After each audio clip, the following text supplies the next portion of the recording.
Hi students, welcome to Sri Guru Bio classes. Today we are going to discuss about another important topic in respiration, cellular respiration. Cellular respiration. Khana swasakriya. Khana swasakriya. అనేటటువంటి అంశాల గురించి మనము తెలుసుకునే ప్రయత్నం చేద్దాం. Cellular respiration. What is respiration?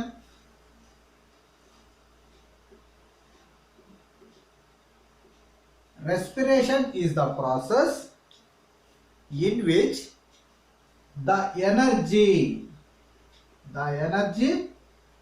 is released from food we take.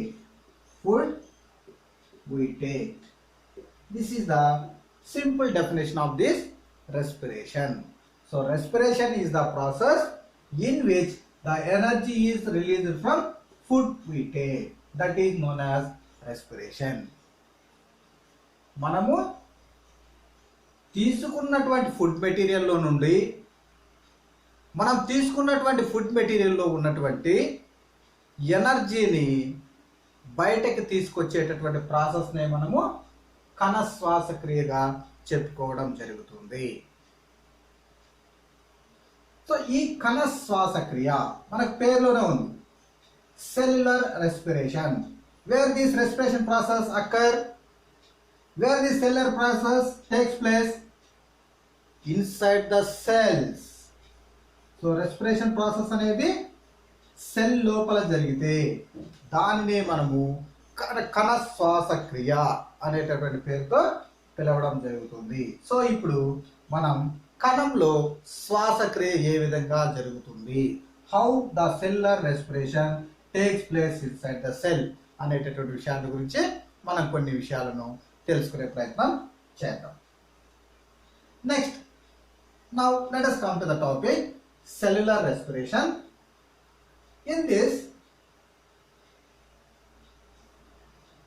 it is a process in which the energy is released from food. How this energy released from that food material?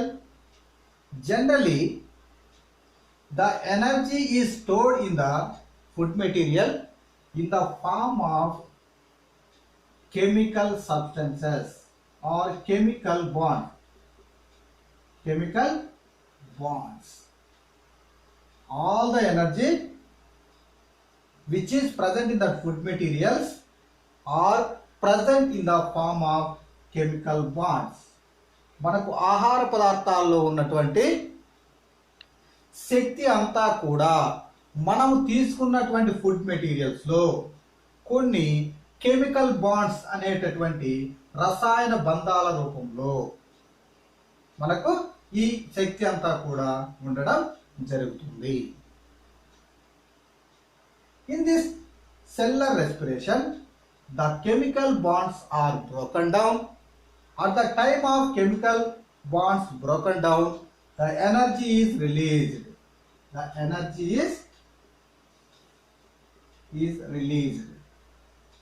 So this energy is utilized the organism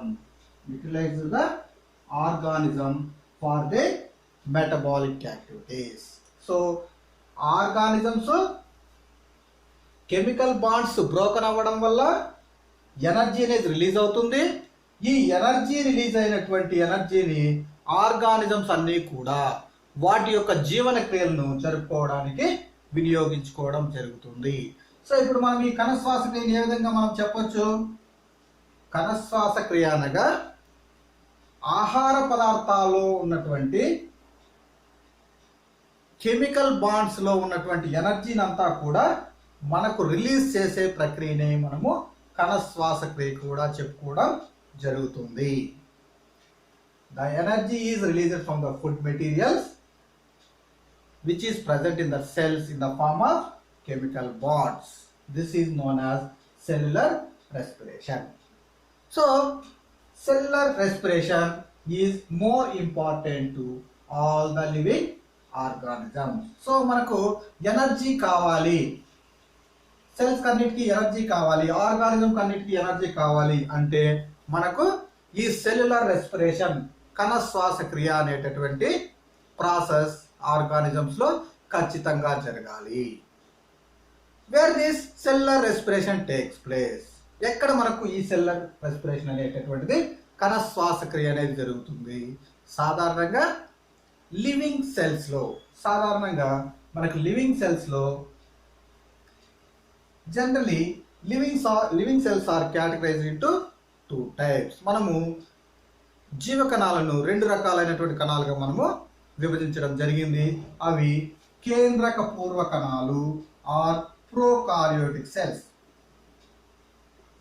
కేంద్రక పూర్వ కణాలు లేదా prokaryotic cells, కేంద్రక పూర్వ కణాలు or eukaryotic cells. Eukaryotic cells లేదా నిజ కేంద్రక కణాలు. సో ఈ విధంగా మనకు కేంద్రక పూర్వ కణాలలోను నిజ కేంద్రక కణాలలోను రెండిటిల్లోనూ మనకు కణ శ్వాసక్రియ అనేటటువంటి ప్రక్రియ జరుగుతుంది. ఈ ప్రోకారియోటిక్ సెల్స్ కేంద్రక పూర్వ కణాలలో కణ శ్వాసక్రియ ఎక్కడ జరుగుతుంది? సాధారణంగా ప్రోకారియోటిక్ సెల్స్ కేంద్రక పూర్వ కణాలైనటువంటి బ్యాక్టీరియా వంటి జీవులలో మనకు సైటోప్లాజం కణ ద్రవ్యం. సో సైటోప్లాజం కణ ద్రవ్యం అనేటటువంటి ప్రదేశంలో మనకు ఈ కణ శ్వాసక్రియ అనేది జరుగుతుంది. అదేవిధంగా మనం నిజ కేంద్రక కణాలకు పరిశీలించినట్టయితే నిజ కేంద్రక కణాలలో in eukaryotic cells the cellular respiration takes place in these 2 regions. మనకు నిజ కేంద్రక కణాలలో 2 regions లో మనకు జరుగుతుంది. One is cytoplasm, another one is mitochondria. మనకు నిజ కేంద్రక కణాలలో అయితే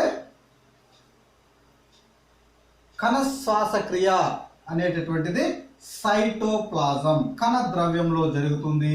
కణ ద్రవ్యంతో పాటుగా మైటోకాండ్రియాలో కూడా జరుగుతుంది. కణ ద్రవ్యంలోను మరియు మైటోకాండ్రియాలలోనూ మనము ఈ కణ శ్వాసక్రియ అనేటటువంటి ప్రాసెస్ ని లివింగ్ ఆర్గానిజమ్స్ లో, సాధారణంగా యూకారియోటిక్ నిజ కేంద్ర కణాలైనటువంటి జంతువులలో, మొక్కలలో మనము అబ్జర్వ్ చేయడం జరుగుతుంది. మైటోకాండ్రియా.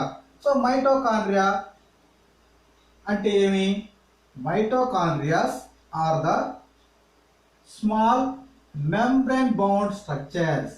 మైటోకాండ్రియా అనేటటువంటివి చాలా చిన్నవిగా ఉన్నటువంటి membrane bound structures.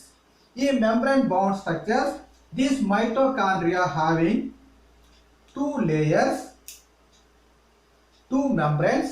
One is outer membrane, another one is inner membrane. So ఈ మైటోకాండ్రియా అనేటటువంటివి మనకు సాధారణంగా 2 రకాలైనటువంటి త్వచాలను కలిగి ఉంటాయి. ఈ 2 త్వచాలను మనము బయట ఉన్నటువంటి త్వచాన్ని మనము వెలుపలి త్వచము లేదా ఔటర్ మెంబ్రెయిన్ అంటాం. అదేవిధంగా లోపల ఉన్నటువంటి త్వచాన్ని ఇన్నర్ మెంబ్రెయిన్ అంటాం. ఇన్నర్ మెంబ్రెయిన్ లేదంటే అంతర త్వచము, ఔటర్ మెంబ్రెయిన్, బయట త్వచము అని కూడా చెప్పుకుంటాం. సాధారణంగా ఈ మైటోకాండ్రియా అనేటటువంటి సెల్ ఆర్గనల్స్ మనం పరిశీలించినట్టయితే లోపలి త్వచము, inner membrane are folded into several foldings. మనకు అంతర త్వచము చాలా రకాలైనటువంటి ముడతలను కలిగి ఉంటుంది. ఈ ముడతలనే మనము క్రిస్టే అనేటటువంటి పేరుతో పిలుస్తాము. సాధారణంగా మనకు కణ శ్వాసక్రియ జరగడానికి కావాల్సినటువంటి చాలా వరకు ఎంజైమ్స్ అన్నీ కూడా మనకు ఈ క్రిస్టేలో ఉండడం జరుగుతుంది. ఈ క్రిస్టే లోపల వైపున మనకు కొన్ని పదార్థాలు, దానితో పాటుగా మనకు డిఎన్ఏ, మరికొన్ని ప్రోటీన్స్, మరికొన్ని ఎంజైమ్స్ కూడా మనకు కణ ద్రవ్యంలో ఉండడం జరుగుతుంది. ఈ కణ ద్రవ్యాన్ని మనము మ్యాట్రిక్స్ లేదా మాత్రిక అనేటటువంటి పేరుతో పిలవడం జరుగుతుంది. సో ఈ మాత్రికలో కూడా మనకు చాలా రకాలైనటువంటి ఎంజైమ్స్, దానితో పాటు డిఎన్ఏ అనేటటువంటిది కూడా ఉంటుంది. దీనివల్ల మనకు శ్వాసక్రియ మనకు జరగడానికి ఉపయోగపడుతుంది. సో ఈ విధంగా యూకారియోటిక్ సెల్స్ లో నిజ కేంద్ర కణాలలో శ్వాసక్రియ సైటోప్లాజం కణద్రవ్యము మరియు మైటోకాండ్రియా అనేటటువంటి రెండిట్లోనూ మనకు ఈ కణ శ్వాసక్రియ జరగడం మనం గుర్తిస్తాం. అదేవిధంగా ప్రోకారియోటిక్ సెల్స్ కేంద్రక పూర్వ కణాలలో బ్యాక్టీరియాలో సాధారణంగా మనం పరిశీలించినట్టయితే మనకు ఈ మైటోకాండ్రియా అనేటటువంటి నిర్మాణాలు ఉండవు. కాబట్టి మనము సైటోప్లాజం కణద్రవ్యము అనేటటువంటి కణ పదార్థంలో మనకు ఈ శ్వాసక్రియ అంతా కూడా జరుగుతుంది. నెక్స్ట్, ఈ శ్వాసక్రియ అంతా ప్రక్రియ కూడా the chemical reactions which is observed in that respiration are observed in these living organisms are classified into two types. So generally the respiration process are categorized into two types based on availability of oxygen. So in the presence of oxygen, the respiration process is observed in that living organisms, that is known as aerobic respiration.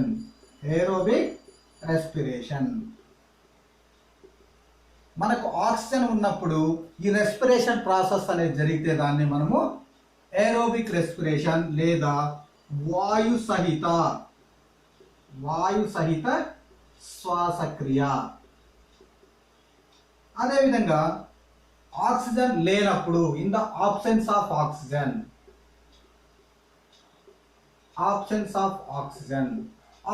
లేనప్పుడు లేదా oxygen తక్కువ మోతాదులో ఉన్నప్పుడు మనకు శ్వాసక్రియ జరిగితే దానిని మనము అనెరోబిక్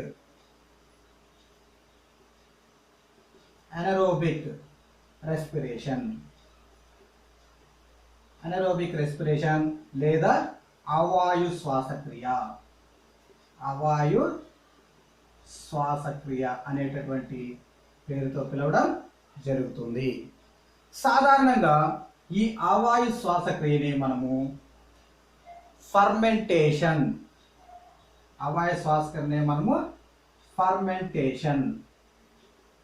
లేదా కిణ్వనము లేదా పులియబెట్టుట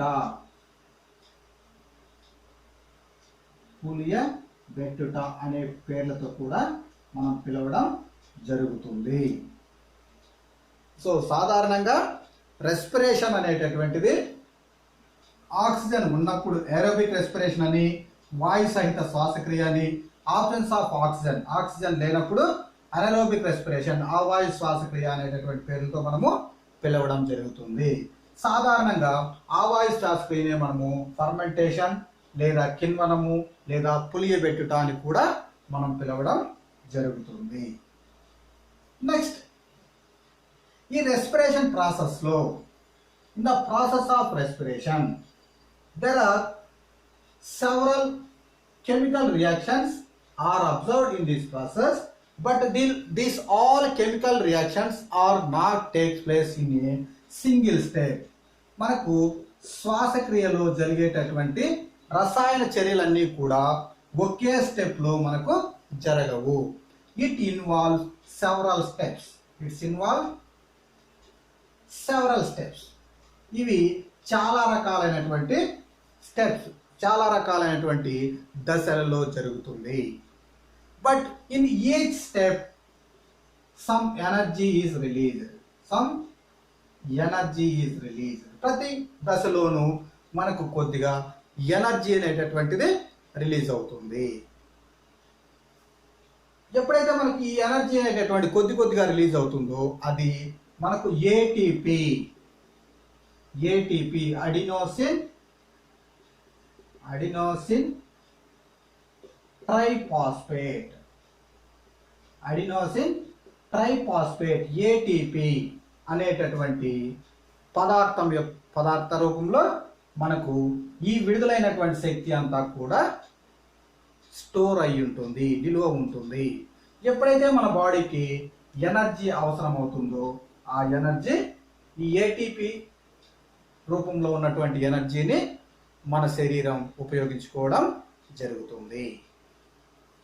so in the process of respiration there are several steps are involved in this process. From this energy releasing process, in among all these several steps, some energy is released from that each and every step. This energy is stored in the form of ATP, adenosine triphosphate. It is a small parcel of energy. It is a small parcel of energy. Small parts of energy. ఇది చాలా తక్కువ పరిమాణంలో ఉన్నటువంటి energy. So ఈ తక్కువ పరిమాణంలో ఉన్నటువంటి energy అంతా కూడా మనకు ఏటీపీ రూపంలో నిల్వ ఉంటుంది. Generally in one ATP molecule having 7200 kilo calories of energy is present in this one ATP molecule. సాధారణంగా మనం ఒక అడినోసిన్ ట్రైఫాస్ఫేట్ మాలిక్యూల్ తీసుకుంటే దాంట్లో ఉన్నటువంటి ఎనర్జీ అంతా కూడా సాధారణంగా 7200 కిలో క్యాలరీస్ కు సమానమైనటువంటి ఎనర్జీ అనేటటువంటిది మనకు ఒక ఏటీపీ మాలిక్యూల్లో ఉంటుంది. How this energy stored in the ATP molecules? ఏ విధంగా స్టోర్ అవుతుంది? Generally when we are observing that adenosine triphosphate, in this what we indicate adenosine triphosphate. So the energy anta kuda manaku phosphate bonds మనకు phosphate bonds అనేటటువంటి bonds రూపంలో మనకు ATP లో ఉన్నటువంటి energy అంతా కూడా స్టోర్ అయి ఉంటుంది. ఎప్పుడైతే మనకు లివింగ్ ఆర్గానిజం కు ఈ ఎనర్జీ అవసరం అవుతుందో అప్పుడు ఈ ఫాస్ఫేట్ బాండ్స్ బ్రోకన్ డౌన్ అవ్వడం వల్ల దాని నుంచి మనకు శక్తి అనేది రిలీజ్ అవుతుంది. ఆ రిలీజ్ అయినటువంటి శక్తిని ఆర్గానిజమ్స్ యూటిలైజ్ చేసుకోవడం జరుగుతుంది. సో ఇది మనకు సాధారణంగా సెల్యులర్ రెస్పిరేషన్. ఈ సెల్యులర్ రెస్పిరేషన్ మనకు ఎక్కడి నుంచి ఎనర్జీ తీసుకొస్తుంది? The energy present in that food material. How? ఏ విధంగా తీసుకొస్తుంది? The chemical bonds which is present inside that food material. Food material లో ఉన్నటువంటి కెమికల్ బాండ్స్ బ్రోకన్ చేయడం వల్ల ఆ బ్రోకన్ చేయక వచ్చినటువంటి ఎనర్జీని మనకు ఈ కణ శ్వాసక్రియలో సెల్స్ రిలీజ్ చేయడం జరుగుతుంది. ఆ ఎనర్జీని లివింగ్ ఆర్గానిజమ్స్ వాటి యొక్క జీవన క్రియలను జరుపుకోవడానికి వినియోగించుకుంటాయనే విషయాన్ని మనం తెలుసుకున్నాం. నెక్స్ట్, ఎలాంటి ఫుడ్ మెటీరియల్స్ నుంచి మనకు ఈ ఎనర్జీ అనేది వస్తుంది? సాధారణంగా ఎలాంటి ఫుడ్ మెటీరియల్స్ నుంచి మనకు ఈ కణ శ్వాసక్రియలో ఎనర్జీ అనేది రిలీజ్ అవుతుంది? Generally we are taking carbohydrates, proteins and lipids or fats. So these all are having energy. In this all food materials having energy, but all these food materials giving energy to all living organisms are broken down in the process of cellular respiration. మనం తీసుకునేటటువంటి carbohydrates నుంచి, proteins నుంచి, lipids నుంచి, అన్నిటి నుంచి మనకు energy అనేది release అవ్వడం జరుగుతుంది.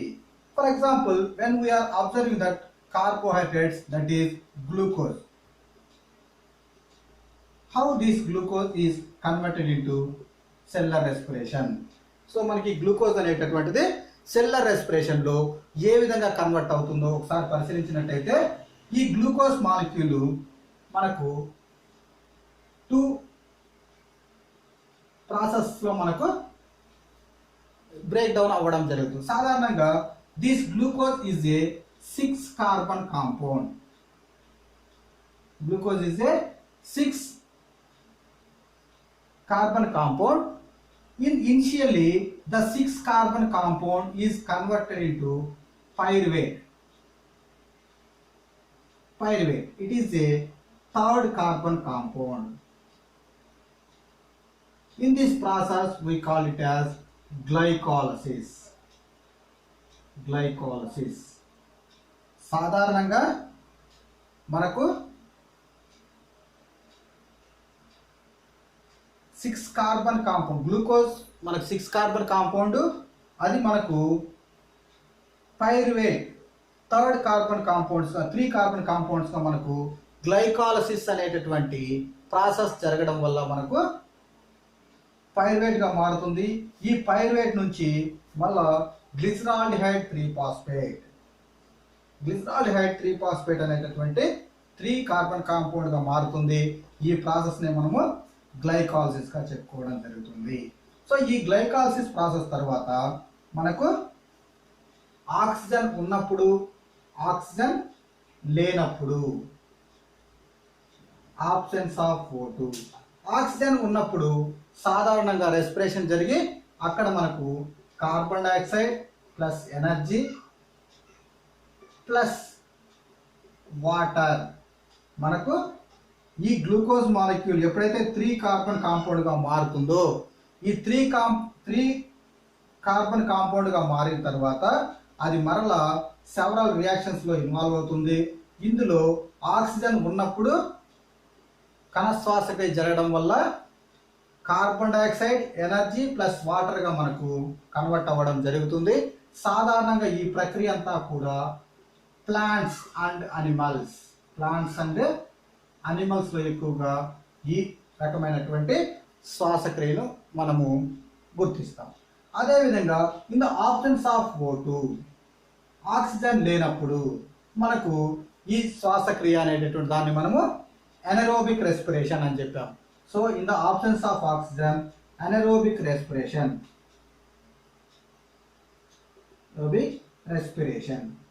In the presence of oxygen aerobic respiration.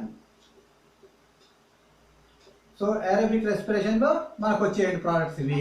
Anaerobic respiration, మళ్ళా ఎనరోబిక్ రెస్పిరేషన్ లో బ్యాక్టీరియాలో ఒక రకంగా జరుగుతుంది, మనకు సాధారణంగా ఈస్ట్ లో ఒక రకంగా జరుగుతుంది. సాధారణంగా బ్యాక్టీరియాలో carbon dioxide plus lactic acid plus little amount of water and energy, small amount of energy is released from this. Generally here CO2 is not released, but in this yeast what happen? In that yeast anaerobic respiration takes place. In this process alcohol plus CO2 plus little amount of energy is also released in this. So మనకు in the presence of oxygen, in the absence of oxygen రెండిట్లోనూ మనకు ఈ respiration process అనేటటువంటి జరగడం వల్ల మనకు ఈ విధంగా గ్లూకోజ్ అనేటటువంటిది ఫైనల్గా ఎనర్జీగా కన్వర్ట్ అవుతుంది. ఈ ఎనర్జీని లివింగ్ ఆర్గానిజమ్స్ అంతా కూడా తీసుకొని మనకు మెటబాలిక్ యాక్టివిటీస్కి ఉపయోగించుకోవడం జరుగుతుంది. సో ఈ విధంగా మనకు గ్లూకోజ్లో ఉన్నటువంటి ఎనర్జీ అంతా కూడా ఈ విధంగా ఎనర్జీగా కన్వర్ట్ అవుతుంది. So not only this glucose, proteins and lipids are also same in this process, but the end products are also different from food materials. ఏ ఫుడ్ మెటీరియల్స్ అయితే తీసుకుంటాయో దానికి అనుగుణంగా మనకు వచ్చేటటువంటి ఎనర్జీ కూడా ఉంటుంది. అంతేకాకుండా కొన్ని ఇంటర్మీడియట్ ప్రోడక్ట్స్ కూడా మనకు ఏ ప్రోడక్ట్ అయితే మనకు ఎనర్జీకి యూటిలైజ్ అవుతుందో ఆ ప్రోడక్ట్స్ నుంచి వచ్చేటటువంటి కాంపౌండ్స్ కూడా డిఫరెంట్గా ఉంటాయి. సాధారణంగా మనకు మన బాడీలో glucose is the main source of energy. So all these proteins, lipids ఏవైనా కానీ మనకు ఇవన్నీ కూడా ఫస్ట్ గ్లూకోజ్ ఫామ్ లాగా మారి గ్లూకోజ్ నుంచి మనకు ఈ విధంగా ఆక్సిజన్ ఉన్నప్పుడు, ఆక్సిజన్ లేనప్పుడు మనకు మెటబాలిక్ యాక్టివిటీస్ జరగడం వల్ల, కణశ్వాసక్రియ జరగడం వల్ల మనకి ఎనర్జీ అనేది రిలీజ్ అవుతుంది. ఆ ఎనర్జీని మనము లివింగ్ ఆర్గానిజమ్స్ అన్ని కూడా యూటిలైజ్ చేసుకోవడం జరుగుతుంది. So if you have any doubts in this topic, please comment on this comment box. If you want more videos, please subscribe my channel. Thank you for watching.